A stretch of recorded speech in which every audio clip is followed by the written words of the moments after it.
Hello students.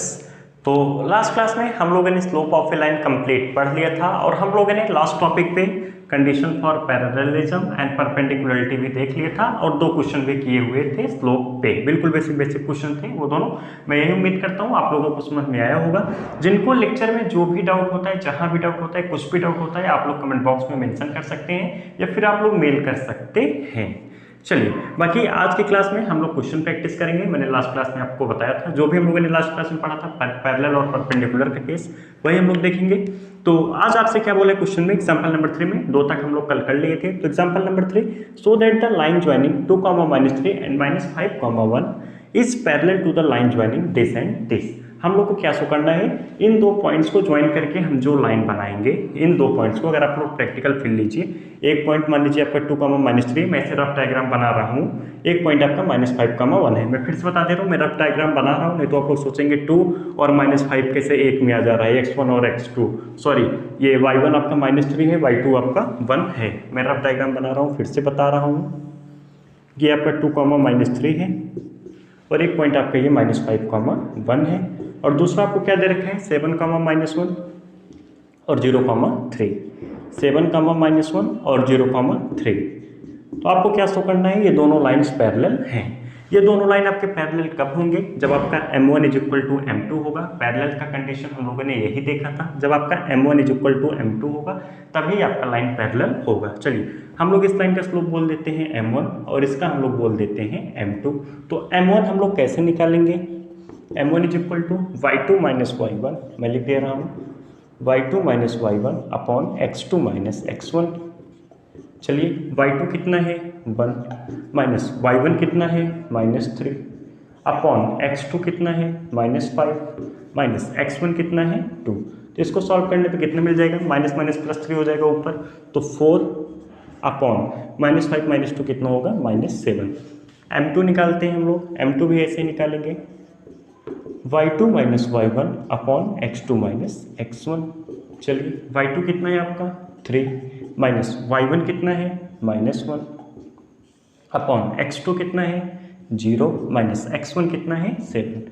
तो कितना मिल जाएगा, 3 माइनस माइनस कितना हो जाएगा प्लस, तो 3 + 1 4 अपॉन -7। तो M1 कितना आया 4 -4/7, M2 कितना आया -4/7। 4/-7 बोलिए या -4/7 बोलिए, एक ही बात है। तो M1 = M2 आ गया, M1 = M2, hence lines are parallel. लिख लीजिएगा आप लोग, हेंस लाइन्स आर पैरेलल। इसका पैरेलल को मैं ऐसे डिनोट कर रहा हूँ, लाइन्स आर पैरेलल। इसका मतलब होता है, आप कहीं भी ये सिंबल देखिए पैरेलल, और ये आपका होता है परपेंडिकुलर। आप लोग जान लीजिएगा, ये परपेंडिकुलर, वो पैरेलल। तो लाइन आपके क्या हो गए, पैरेलल हो गए। क्यों, क्योंकि M1 = M2 आ गया, मतलब लाइन आपका क्या है, पैरेलल। अभी इसी क्वेश्चन में आपको ये न दे करके अगर ये दे देता, अगर इन दोनों पॉइंट्स को ज्वाइन करके जो दो लाइन बनेगी पैरेलल है, और एक का कोऑर्डिनेट अभी चेंज कर देता y, बोलता आप y की वैल्यू बताओ, तो आप क्या करते, स्लोप आप इक्वेट कर देते। मेरे हिसाब से सबको क्लियर है, ये एग्जांपल सबको क्लियर होगा। लाइंस कैसे मैंने शो किया, M1 = M2। पैरेलल कंडीशन हम लोगों ने लास्ट क्लास में यही तो डिराइव किया था। दो लाइन आपके पैरेलल कब होते हैं, जब M1 = M2 होगा। दो लाइंस आपके परपेंडिकुलर कब होंगे, जब M1 × M2 कितना होगा -1। तो चलिए, एक क्वेश्चन हम लोग उस पर भी कर लेते हैं, तो और अच्छे से क्लियरिटी हो जाएगी। आप लोग लिख लीजिए इसको। तो अब हम लोग डिस्कस करते हैं एग्जांपल नंबर 4। एग्जांपल नंबर 3 में हम लोगों ने क्या डिस्कस किया था कि वो दो पॉइंट्स जो लाइन ज्वाइन कर रहे थे पैरेलल था। इसमें हम लोग डिस्कस करेंगे कि परपेंडिकुलर है। So that the line joining 0, 4 and 3, 0 is perpendicular to the line joining this point and this point. चलिए, तो इस केस में हम लोग क्या करेंगे, सबसे पहले चलिए हम लोग लिख लेते हैं पॉइंट्स। आपको क्या दे रखे हैं, ए पॉइंट्स 0, 4 और 3, 0। अगर हम लोग इसका स्लोप बोलते हैं M1 और M1 निकालते हैं, तो हम लोग कैसे निकालेंगे, y2 - y1 upon x2 - x1। तो कितना मिल गया, -4/3। और दूसरा पॉइंट आपको क्या दे रखा है, अगर मैं इसको B लाइन बोलता हूँ, 0, 2 एंड 4, 5। अगर इसको मैं बोलता हूँ इसका स्लोप M2 है, तो M2 निकालता हूँ। M2 कितना कैसे निकालूंगा, y2 - y1 upon x2 - x1। तो कितना आ गया, 5 - 2 3, 3/4। अगर M1 × M2 -1 आएगा तो हम लोग बोलेंगे दोनों लाइंस परपेंडिकुलर है। चलिए निकाल लेते हैं M1 × M2। m1 into m2 is equal to m1 कितना है -4/3 इंटू m2 कितना है 3/4। तो 3 से 3 कैंसिल हो जाएगा, 4 से 4 कैंसिल हो जाएगा, क्या बचेगा -1। तो m1 m2 कितना आ गया -1। तो हम लोग क्या बोलेंगे, जो लाइन ज्वाइन होगा इन दोनों पॉइंट से और जो लाइन ज्वाइन होगा इन दोनों पॉइंट से, दोनों कैसे होंगे, परपेंडिकुलर होंगे। मीन्स आपका एक लाइन ऐसे बनेगा और एक लाइन ऐसे बनेगा, दोनों आपके कैसे होंगे, परपेंडिकुलर होंगे। दो पॉइंट्स आप लोग ऐसे फिर लीजिए, यहाँ पे x0 है 0,4। चलिए मैं आप लोगों को एक बार प्रैक्टिकली समझा देता हूँ। x0 y is equal to 4, यहाँ पे आएगा कहीं x0 y is equal to 4, x3 y0, x3 y0, एक लाइन आपका ये बनेगा। अब दूसरी लाइन को अगर मैं ज्वाइन करता हूँ x0 y2, x आपका कितना है 0, y कितना है 2, 0,2 और पॉइंट कौन सा है आपका 4,5, x कितना है 4, y कितना है 5, समथिंग यहाँ आएगा 4,5। तो इसको हम लोग कैसे ज्वाइन करेंगे, ऐसे ज्वाइन करेंगे, ये आपका क्या होगा, परपेंडिकुलर होगा। अगर इसका हम लोग डायग्राम ड्रॉ करेंगे तो कुछ आपका ऐसे बनेगा। अगर इस लाइन का स्लोप मैं m1 बोलूँ, इसका m2 बोलूँ, तो m1 इंटू m2 कितना आ रहा है -1। तो मेरे हिसाब से condition of parallelism, condition of perpendicularity अब सबको क्लियर हो गया होगा। हम लोगों ने एक क्वेश्चन कर लिया है, आप लोग स्क्रीन पॉज करके इस क्वेश्चन को लिखेंगे। अब हम लोग नेक्स्ट क्वेश्चन डिस्कस करते हैं। तो एग्जाम्पल नंबर 5 में आपसे क्या बोला है, without using Pythagoras so that the points, आपको 3 पॉइंट्स दे रखे हैं, are the vertices of right angle triangle. Means आपको 3 पॉइंट्स दे रखे हैं और क्या शो करना है, ये वर्टिसेस राइट एंगल ट्राइंगल के हैं, पैथागोरस का यूज नहीं करना है। चलिए समझते हैं राइट एंगल ट्राइंगल थोड़ा सा। राइट एंगल ट्राइंगल केस में आपका क्या होता है, एक एंगल आपका 90 होता है, ध्यान से देखिए। तो इस वाले लाइन के परपेंडिकुलर होगा ये वाला लाइन। मीन्स अगर हम इन दोनों का स्लोप -1 प्रूव करते हैं, m1 m2 is equal to -1, तो हम लोग ये बोल देंगे कि ट्राइंगल आपका कैसा है, राइट एंगल ट्राइंगल है। मेरे हिसाब से सबको क्लियर है। अगर मैं इसको बोल दूं A, इसको बोल दूं B और इसको बोल दूं C। चलिए A वर्टिसेस में बोल देता हूँ 4,4, ध्यान से देखिएगा, और B को मैं बोल देता हूँ 3,5 और C को मैं बोल देता हूँ -1,-1। चलिए देखते हैं। हो सकता है आपका ये फिगर ना बने जो मैं बनाया हूँ, हो सकता है 3,5 पे आ रहा हो आपका परपेंडिकुलर, हो सकता है -1,-1 पे आ रहा हो। वो हम लोग अभी क्वेश्चन करेंगे, मतलब सॉल्व करेंगे, तब हम लोग को पता चल जाएगा। चलिए तो आपको पॉइंट्स क्या क्या दे रखे हैं, 4,4, 3,5 एंड -1,-1। तो हम लोग को क्या करना है, सिर्फ और सिर्फ स्लोप निकालना है। कितने स्लोप निकलेंगे, 3 स्लोप निकलेंगे। एक बार इन दोनों का निकालेंगे, फिर इन दोनों का निकालेंगे, फिर इन दोनों का निकालेंगे। चलिए इन दोनों के बीच का मैं बोल देता हूँ m1। तो m1 कितना आ जाएगा 5 - 4 अपॉन 3 - 4, 1 अपॉन -1 कितना आ गया -1। m1 आया है -1, यहाँ से सॉल्व मत होइएगा, m1 -1 आ गया। अब हम लोग इन दोनों के बीच के स्लोप को बोलते हैं m2। जो इन दोनों पॉइंट्स को ज्वाइन करके जो लाइन बनेगा उसका स्लोप हम लोग बोलते हैं m2। इसको कैसे निकालेंगे, y2 - y1 -1 -5 upon x2 - x1 -1 -3। तो यहाँ से कितना आ गया -6/-4, ये कितना होता है आपका 3/2। चलिए m3 निकालते हैं। इन दोनों पॉइंट्स को ज्वाइन करके जो लाइन बनेगा उसका स्लोप हम लोग m3 बोलते हैं। तो y2 - y1 -1 -4 upon x2 - x1 -1 -4 -1 तो कितना बन गया ये आपका -5 अपॉन -5। तो ये कितना हो गया 1। तो m3 कितना है 1, m1 कितना है -1। मीन्स m1 कितना होगा, आपका ध्यान से देखिएगा, m1 इंटू m3 आपको कितना मिल रहा है -1। m1 इंटू m3 आपको कितना मिल रहा है -1। m1 क्या था, इस लाइन का स्लोप, m3 किसका था, इस लाइन का स्लोप। मीन्स ये लाइन इन दोनों पॉइंट्स को ज्वाइन करके जो लाइन बनेगा और इन दोनों पॉइंट्स को जो लाइन बनेगा वो आपका कैसा होगा, परपेंडिकुलर होगा। m1 इंटू m3 कितना आ रहा है -1। m1 किस लाइन का स्लोप था, इन दोनों पॉइंट्स को ज्वाइन करके जो बन रहा था, इसी को तो बोले थे हम लोग m1, और इन दोनों पॉइंट्स को ज्वाइन करके m2, और इन दोनों पॉइंट्स को ज्वाइन करके जो लाइन बन रहा था उसका स्लोप क्या था m3। मीन्स इन दोनों पॉइंट्स को ज्वाइन करेंगे 4,4 और 3,5, 4,4 और 3,5 इस वाले लाइन के परपेंडिकुलर है 4,4 और -1,-1। मीन्स फिगर आपका एकदम एग्जैक्ट बना है, फिगर आपका सही बना है, फिगर आपका यही बनेगा। तो किस पे परपेंडिकुलर होगा? 4,4 पे परपेंडिकुलर होगा। अगर M1 M3 कितना मिल गया? -1, मीन्स इस पॉइंट को मैं क्या बोला हूँ? A, इसको कितना बोला हूँ? B, और इसको कितना बोला हूँ? C। तो आपका क्या हो गया? AB perpendicular to AC, AB perpendicular to AC। तो आपका क्या हो जाएगा? AB परपेंडिकुलर टू AC हो गया, hence ABC is right angle triangle. लिख लीजिएगा, मेरे हिसाब से सबको क्लियर हुआ होगा, कोई रॉकेट साइंस नहीं है। हमने क्या किया? सिर्फ और सिर्फ इस लाइन का स्लोप, इस लाइन के स्लोप का प्रोडक्ट -1 दिखा दिया। तीनों स्लोप निकाल लिया, इन दोनों का स्लोप कितना आ गया? -1। तो ये किसके किसके बीच का लाइन था? इस लाइन का था, AB का स्लोप है ये, स्लोप ऑफ AB लिख लीजिएगा।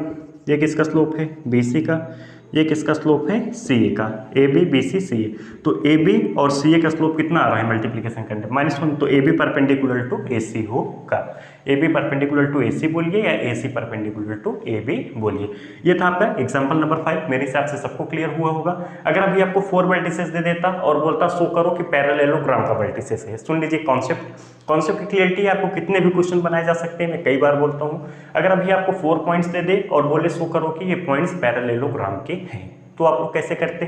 आप लोग ABCD पॉइंट्स का नाम देते, AB का स्लोप निकालते, BC का स्लोप निकालते, CD का स्लोप निकालते और DA का स्लोप निकालते, चारों का स्लोप निकालते, M1 M2 M3 M4।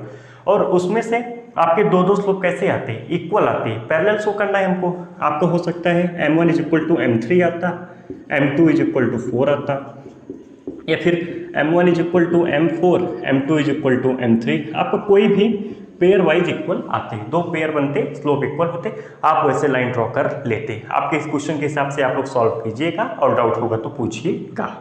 चलिए बाकी हम लोग एक लास्ट क्वेश्चन करते हैं, फिर उसके बाद लेक्चर को खत्म करते हैं। आप लोग इसको लिख लीजिए।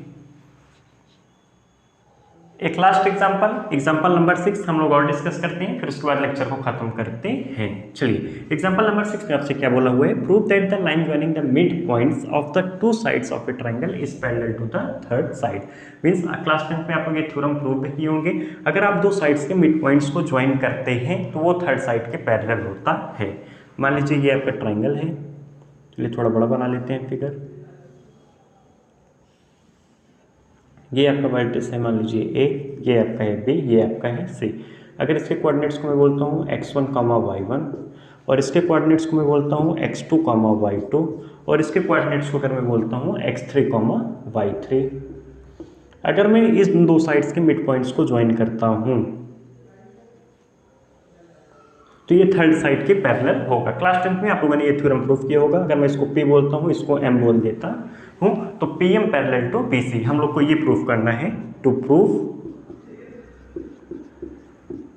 PM पैरेलल टू BC, तो हम लोग क्या करेंगे? मेरे हिसाब से सबको क्लियर हो गया होगा। इसका स्लोप इक्वल कर देंगे इसके इक्वल इसके स्लोप के। अगर इन दोनों का स्लोप इक्वल आ जाएगा तो आपका क्या हो जाएगा? PM parallel to BC।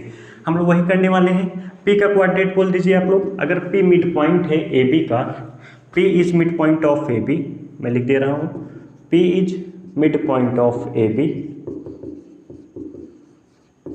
तो P का कोऑर्डिनेट कितना हो जाएगा? तो P = कितना हो जाएगा? x1 + x2/2। मेरे हिसाब से सबको क्लियर होगा। ये क्लास 10 के कोऑर्डिनेट ज्योमेट्री में आप लोगों ने इतना तो पढ़ा होगा।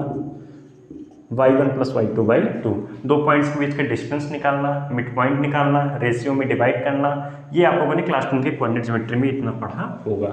M is the mid point of AC, M is the mid point of AC। तो M का कोऑर्डिनेट कितना हो जाएगा? M का कोऑर्डिनेट बोल दीजिए x1 + x3/2, x1 + x3/2, y1 + y3/2। तो ये आपका किसका कोऑर्डिनेट आ गया? M का आ गया। P का कोऑर्डिनेट मिल गया, M का कोऑर्डिनेट मिल गया। PM का स्लोप निकाल लें और BC का स्लोप निकाल लें। अगर दोनों का स्लोप इक्वल आ गया तो लाइन कैसा हो जाएगा? पैरेलल हो जाएगा। चलिए वही करते हैं हम लोग। PM का स्लोप निकालते हैं हम लोग, स्लोप ऑफ PM। तो PM का स्लोप निकालते हैं, तो PM का स्लोप कैसे निकालेंगे हम लोग? y2 - y1 / x2 - x1, यही तो करेंगे। P आपका यहाँ पे होगा, M आपका यहाँ पे होगा, y2 - y1 / x2 - x1। तो y2 - y1 हम लोग यहाँ से करेंगे और x2 - x1 हम लोग यहाँ से करेंगे। चलिए कर लेते हैं। जब हम लोग सब्ट्रैक्ट करेंगे तो y1 से y1 क्या हो जाएगा? कैंसिल हो जाएगा। मेरे हिसाब से सबको दिख रहा होगा। बचेगा क्या, y3 माइनस y2/2, ऊपर क्या बचेगा y3 माइनस y2 अपॉन 2 मैं डायरेक्ट लिख रहा हूँ सबट्रैक्ट करके। x2 माइनस x1 जब आप सबट्रैक्ट करेंगे तो x1 आपका क्या हो जाएगा, निपट जाएगा। क्या बचेगा x3 minus x2/2, x3 minus x2/2, तो अपॉन टू क्या हो जाएंगे, कैंसिल हो जाएंगे। कितना आ गया y3 minus y2 upon x3 minus x2। ये आपका किसका स्लोप आ गया, पीएम का। या फिर आप लोग को अगर कैलकुलेशन नहीं समझ में आएगा, आप लोग पूरा सॉल्व करेंगे, this minus this upon this minus this, आप देखेंगे आपको यही मिलेगा। स्लोप ऑफ बीसी निकाल लेते हैं, बीसी का स्लोप। तो बीसी का स्लोप आप लोग डायरेक्ट निकाल लीजिए, कितना हो जाएगा y3 minus y2 upon x3 minus x2। अब आप लोग यहाँ से देखिए y3 minus y2 upon x3 minus x2, y3 minus y2 upon x3 minus x2। Slope of PM is equal to slope of BC, means PM का slope और BC का slope equal है। अगर इन दोनों का स्लोप इक्वल हो गया तो लाइन आपके कैसे होंगे, पैरेलल होंगे। Hence PM parallel to BC, आप लोग को यही प्रूफ करना था, पीएम पैरेलल टू बीसी। तो पीएम पैरेलल टू बीसी आ गया, क्यों, क्योंकि इसका स्लोप और इसका स्लोप इक्वल आ गया, तो लाइन आपके कैसे होंगे, पैरेलल होंगे। मेरे हिसाब से सबको कॉन्सेप्ट से क्लियरिटी हो गई होगी यहाँ तक। अगर यहाँ तक किसी को कुछ भी कोई भी डाउट रह जाता है, आप लोग कमेंट बॉक्स में बिंदास लिखिए, कोई दिक्कत नहीं है। या फिर आप लोग अपने डाउट्स को मेल भी कर सकते हैं, आप लोग को रिप्लाई सोल्यूशन जल्द से जल्द मिल जाएगा। बाकी अगर आप लोगों को लेक्चर समझ में आ रहा है तो बहुत अच्छी बात है, और जहाँ नहीं समझ में आ रहा है, कुछ भी डाउट हो रहा है, तो आप लोग बता सकते हैं। बाकी नेक्स्ट क्लास में हम लोग एंगल बिटवीन टू लाइन्स पढ़ेंगे और कोलिनियरिटी ऑफ 3 पॉइंट्स पढ़ेंगे कि आपके लाइन कोलिनियर कब होते हैं। बाकी आप लोग लेक्चर्स को देखते रहिए, और जहाँ भी डाउट हो आप लोग बता सकते हैं। चलिए फिर मिलते हैं नेक्स्ट क्लास में नेक्स्ट टॉपिक के साथ। Okay, thank you class.